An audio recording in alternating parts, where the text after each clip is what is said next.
আসসালামু আলাইকুম, সবাই কেমন আছেন? আজকের ভিডিওটি শুরু করলাম। এত বাজার দেখা, সবাই এখান থেকেই দেখতে থাকুন।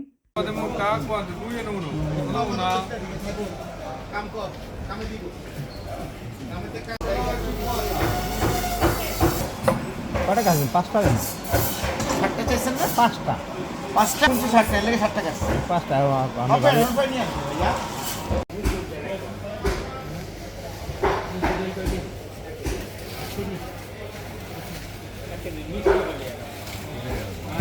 এখানে হচ্ছে ইলিশ মাছ নিয়ে আসছি, বেশি বড় না, মাদার সাইজের 3টা। এই 3টা ইলিশ মাছ। আর এই যে নারিকেল নিয়ে আসছি, পিঠা বানাবো। 2টা নিয়ে আসছি নারিকেল। আর হচ্ছে কচুর লতি,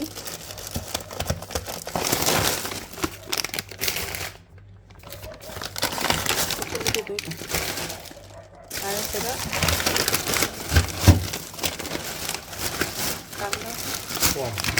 পোয়া মাছ। আর মাছ তো আর কিছু নাই না।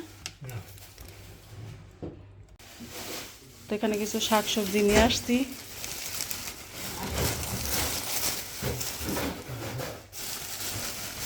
দেখি পেঁয়াজ কালি নিয়ে আসছি।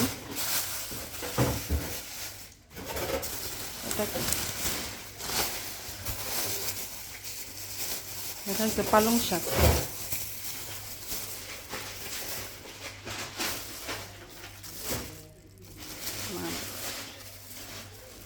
পালং শাক নিয়ে আসছি। আর কি পেঁপে,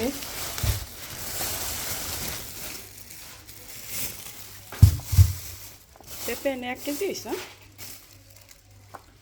পেঁপে নিয়ে আসছি, আদা, হালকা পাতলা রোজার বাজার হয়ে গেছে আমাদের। আদা কয় কেজি হয়েছে? 2 কেজি। আর এটা কি? ও কচুরমুখী।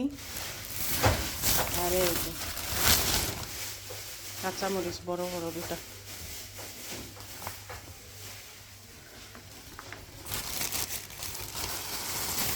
এখানে হচ্ছে ধনিয়া পাতা।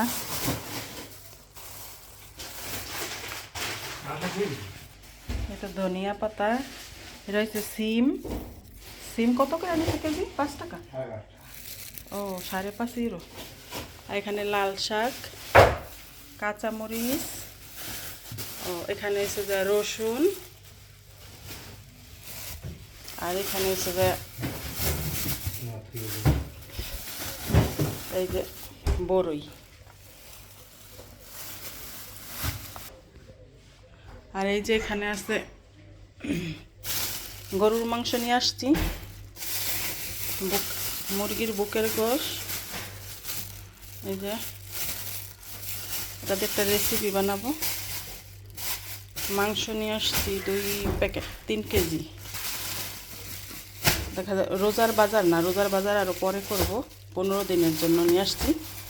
আর এখানে এটা একটু খুলতে পারো। এখানে ডাল 2 পদের, মুগ ডাল আর মসুরের ডাল। আর এটা নিয়ে আসছি ফালুদা, ফালুদা বানাবো। সরিষার তেল আর হচ্ছে ভিনেগার। এটা দিয়ে একটা রেসিপি করব, এখন বলবো না, যখন রেসিপি করব তখন দেখাবো। যেইভাবে করে কেটে নিয়ে আসছি মাংস, একটা রেসিপি হবে, এটা পরে দেখাবো, এখন না। তো এই হলো বাজার। এই যে 15 দিনের জন্য করছি, রোজারটা আরও পরে করব। এই যে আরও নিয়ে আসছি long rice, basmati long rice. এটা নিয়ে আসছি 5 কেজির। এটা সবসময় লাগে, বাচ্চারা পোলাও বিরিয়ানি খায়, সেজন্য নিয়ে আসছি এটা। আর নিয়ে আসছি এই যে নিয়ে আসছি বাংলাদেশি সমোসা। এখানে বাজারের ভিতরে এক মানে বুড়া কাকা বিক্রি করে, হাতে বানাইয়া, তো ওনার কাছ থেকে নিয়ে আসছি। আরও নিয়ে আসছিলাম, আমরা খেয়ে ফেলছি। দেখলে মনে হয় যে বাংলাদেশি ফিল আসে। এটা সব সময় পাওয়া যায় না এখানে, খুব কম পাওয়া যায়, 2-1 জনে বিক্রি করে। আর এই যে এখন শর্টকাট রান্না করব চিংড়ি মাছ দিয়ে। এই যে লাল শাক, এগুলো আমি পরিষ্কার করে ধুয়ে তারপর রান্না করব। আগের একটু তরকারি আছে, মাছের তরকারি, তারপর বাচ্চাদের মুরগি রান্না করা আছে। তো এই লাল শাকটা বেছে তারপর আমি রান্না করব। এই যে লাল শাকগুলো আমি বেছে কুটে ধুয়ে নিছি, রান্না করব। যে শাকগুলো অনেক ভালো, লাল লাল টুকটুকা। এই তো লাল শাকটা বসিয়ে দিব, পেঁয়াজ রসুন দিয়ে দিলাম, আর এই যে কাঁচামরিচ।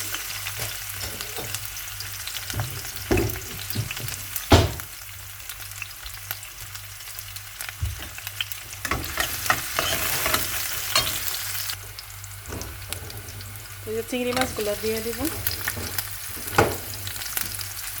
চিংড়ি মাছগুলো একটু ভেজে তারপরে হলুদ আর লবণ দিয়ে রান্না করবো, যাতে শাক।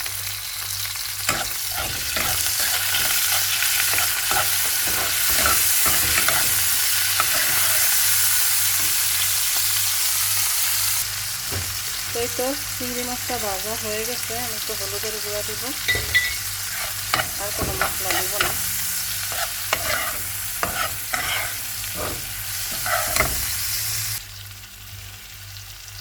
আমি শাকটা এখন দিয়ে দিব।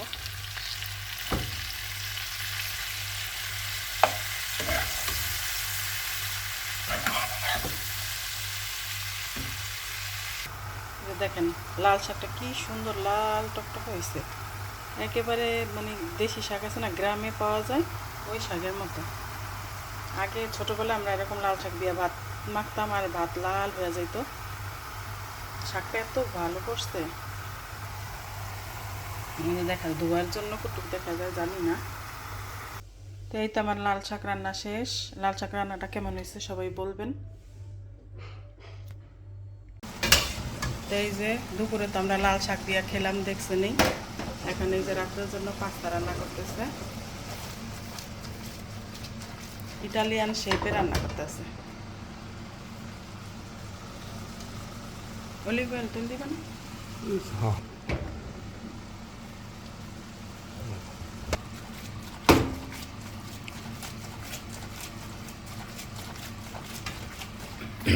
এই যে আমাদের চিংড়ি মাছ আর টমেটো দিয়া পাস্তা।